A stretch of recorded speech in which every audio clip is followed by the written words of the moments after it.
Golfspilleren Lukas Bjerregaard fra Frederikshavn kastede sig for nylig ud i en professionel karriere.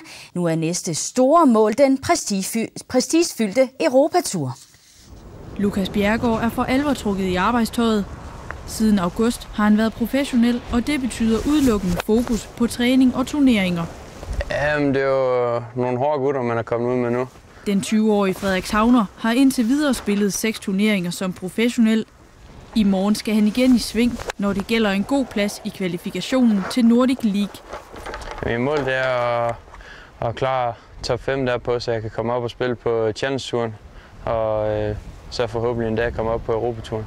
Og netop Europaturen fylder meget i motivationen for Lukas Bjerregaard.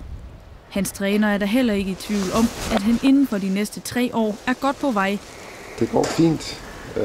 Han har ikke lavet de store resultater endnu, men den her sæson har nok været lidt forvirrende for ham. Den første del af sæsonen, den var jo meget præget af hans sportsspil på British Open, som er noget af det største, man kan opleve som golfspiller. Jamen, jeg skal have noget mere stabilitet ind, sådan så de dårlige runder de bliver lidt bedre. Nu har han fået ro på det hele og kan koncentrere sig udelukkende om golfen. Han er færdig med skole og så videre, så der kommer resultater næste år. Det er jeg helt sikker på.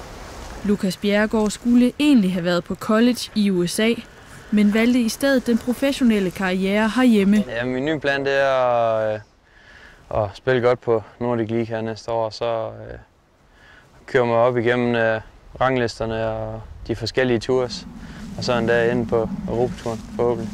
Hvornår ser vi dig på toppen af Europaturen? Ja, det er svært at sige. Det kan være om 2 år, det kan være om 10 år. Men jeg håber, at det sker inden alt for længe.